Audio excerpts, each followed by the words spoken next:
warahmatullahi wabarakatuh. Salam Kukar Pintar. Dengan Ibu Meti, kita akan membahas materi IPA Terpadu bab 10 tentang getaran, gelombang, dan bunyi. Submaterinya adalah getaran dan gelombang.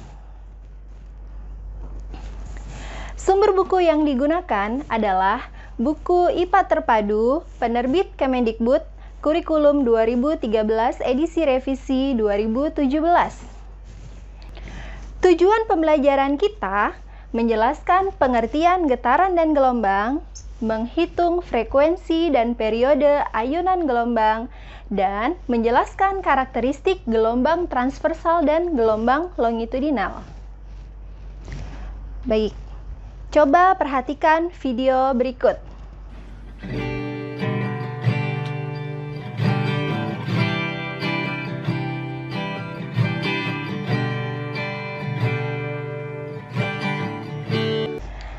Bagaimana gitar dapat menghasilkan bunyi? Kemudian, bagaimana bunyi tersebut bisa sampai ke telinga kita? Kita akan jawab pertanyaannya, tetapi kita akan mulai dengan pengertian getaran terlebih dahulu. Getaran adalah gerakan bolak-balik di sekitar titik setimbang. Contoh dari getaran adalah bandul. Pada bandul, kalian lihat titik setimbangnya ada di titik B. Titik setimbang itu adalah titik normal, di mana ketika bandul bergantung tanpa adanya gangguan. Ya. Jadi ketika kita tarik bandul tersebut ke titik A, maka bandul tersebut akan berpindah ke titik B, kemudian ke titik C, kembali ke titik B lagi, kemudian kembali lagi ke titik A. Dari titik A sampai ke titik A, itulah yang disebut dengan satu kali getaran. Contoh getaran kedua adalah getaran pada pegas. Titik setimbang pada pegas pada gambar di samping terdapat di titik A. Jika pegas ditarik ke titik B, maka pegas akan bergerak lagi melewati titik A, kemudian naik ke titik C, kemudian kembali lagi ke titik A. Jadi yang disebut satu getaran pada pegas dari titik A kembali lagi ke titik A. Berikut adalah istilah-istilah dalam getaran. Yang pertama adalah amplitudo. Amplitudo merupakan simpangan terjauh dari titik setimbang. Pada bandul, titik kesetimbangan berada pada titik B, dan amplitudonya adalah dari A ke B atau dari B ke C. Kemudian, jika pada pegas, titik setimbangnya berada di posisi A, maka amplitudonya adalah dari A ke B atau dari A ke C. Yang kedua, frekuensi.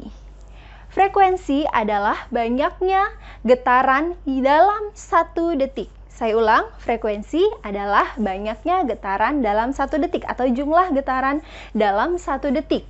Satuan dari frekuensi adalah hertz. Kemudian yang ketiga adalah periode. Periode secara pengertian adalah waktu yang dibutuhkan suatu benda untuk mengalami satu kali getaran. Mudahnya, frekuensi dan periode adalah saling berkebalikan. Berikut adalah rumus dari frekuensi dan periode.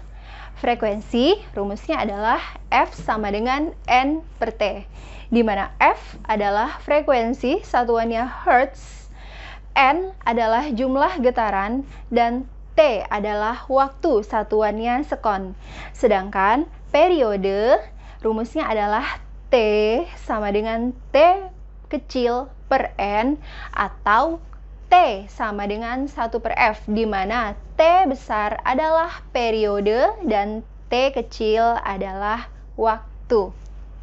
Berikut adalah contoh soal. Dalam 1 menit terjadi 960 getaran pada suatu partikel.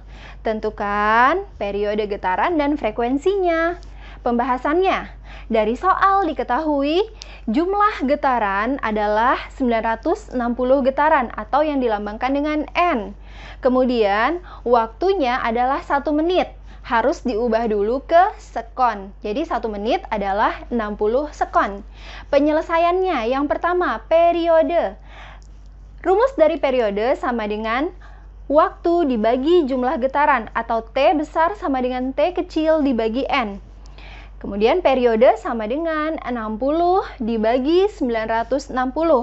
Maka periodenya adalah 0,0625 sekon. Jadi artinya dalam satu getaran membutuhkan 0,0625 sekon.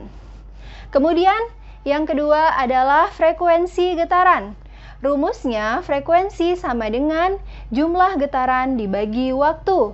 Maka frekuensinya sama dengan jumlah getarannya 960 dibagi 60. Maka didapatkan frekuensinya adalah 16 Hz. Jadi artinya dalam satu sekon benda tersebut bergetar sebanyak 16 kali. Sekarang kita akan menjawab pertanyaan di awal tadi ya. Bagaimana bunyi bisa terdengar sampai ke telinga kita? Jadi gelombang adalah getaran yang merambat.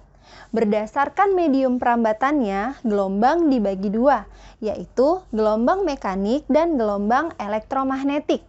Gelombang mekanik adalah gelombang yang pada saat merambat membutuhkan medium. Contohnya adalah gelombang bunyi. Nah, jadi musik yang dimainkan oleh orang tadi bisa sampai ke telinga kita karena merambat melalui udara atau medium-medium lainnya. Yang kedua adalah gelombang elektromagnetik. Gelombang elektromagnetik adalah gelombang yang tidak membutuhkan medium untuk merambat. Contohnya adalah gelombang cahaya. Buktinya apa? Ya, buktinya cahaya matahari bisa sampai ke bumi walaupun di luar angkasa itu tidak ada udara sebagai medium perambatannya. Selanjutnya adalah LKPD. Untuk LKPD, yang kita butuhkan adalah bandul, tali, stopwatch, dan statif. Nanti bisa kalian rangkai sesuai dengan arahan yang terdapat pada LKPD. Kalian rangkai, kemudian dari rangkaian tersebut kalian cari frekuensi dan periode dari bandul yang telah kalian rangkai tadi. Jadi nanti kalian masukkan hasilnya ke dalam tabel-tabel dan kolom yang terdapat pada LKPD kalian. Selanjutnya, kalian buat mind mapping dari materi kali ini. Mind mappingnya seperti ini.